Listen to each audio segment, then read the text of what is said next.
Allahumma barik wa sallim nahmadu nusalli ala rasulihil karim amma ba'. Sayyidina Ubaidah bin Samit radhiyallahu an berkata bahawa Rasulullah SAW keluar daripada rumahnya untuk memberitahu kami tentang Lailatul Qadar. Ketika itu ada dua orang lelaki pada orang Islam sedang bergaduh. Maka baginda SAW bersabda, aku telah keluar untuk memberitahu kamu tentang Lailatul Qadar, tetapi si Fulan dan si Fulan sedang bergaduh. Oleh itu penentuan Lailatul Qadar telah diangkat. Mudah-mudahan itu lebih baik bagi kamu. Maka carilah Lailatul Qadar pada malam ke-9, ke-7 dan ke-5 Miskat.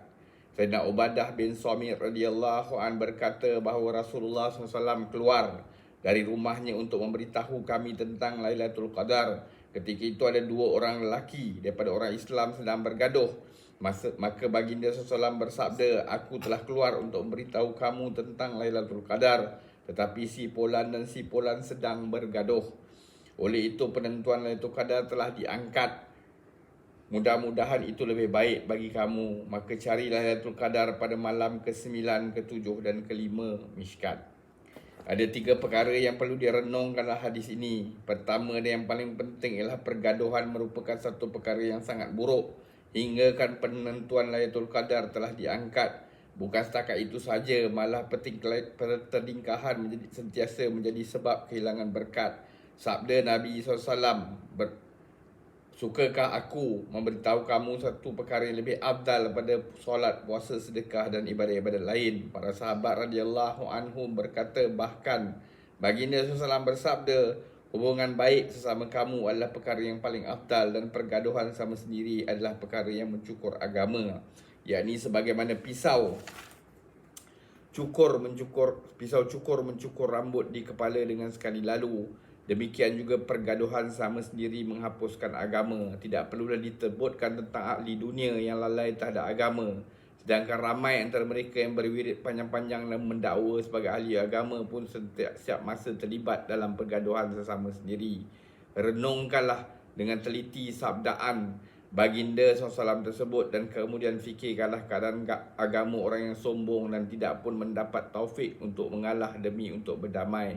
Dalam bahagian pertama telah diterangkan tentang adab-adab berpuasa. Antaranya ialah sabdaan Nabi SAW, iaitu menjatuhkan maruah seorang Islam adalah riba yang paling buruk dan paling keji. Namun demikian, semasa bergaduh kita tidak pula pun memperdulikan maruah seorang Islam dan tidak juga menghiraukan perintah Allah SWT dan Rasulnya yang benar.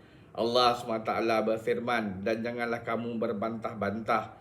Jika kamu berbantah-bantah juga, nescaya kamu akan menjadi lemah semangat dan hilang kekuatan kamu. Surah Al-Anfal ayat 46. Mereka yang setiap masa berfikir untuk menjatuhkan maruah orang lain, cubalah renungkan ketika bersendirian sebanyak mana mereka telah menjatuhkan kehormatan diri sendiri, dan setakat mana mereka menjadi hina di sisi Allah SWT dan dengan perbuatan kotor dan jahil itu. Sementara kehinaan di dunia ialah perkara yang pasti berlaku.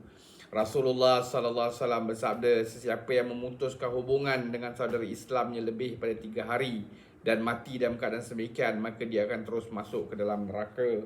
Auzubillahi min zalik.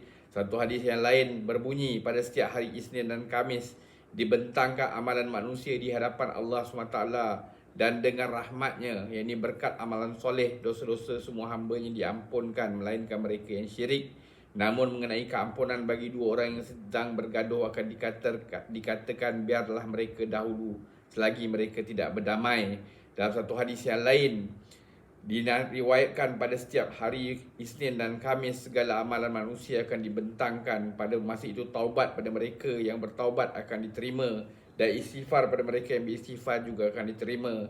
Tetapi mereka yang bergaduh sama sendiri akan dibiarkan dalam keadaan mereka itu. Nabi SAW juga ada bersabda, pada malam Bara'ah, yakni nisfu Sya'ban, rahmat Allah SWT akan datang kepada seluruh makhluk dan pengampunan akan diberikan, walaupun kerana ada alasan yang sikit-sikit kecil-kecilnya. Walau bagaimanapun dua jenis orang tidak akan diampunkan, iaitu orang kafir dan orang yang menaruh permusuhan terhadap seorang dalam hatinya. Dan hadis yang lain dinyatakan, terdapat 3 orang yang solat mereka tidak naik untuk diterima walaupun jengkal dari kepala mereka. Antaranya ialah orang yang bergaduh sesama sendiri.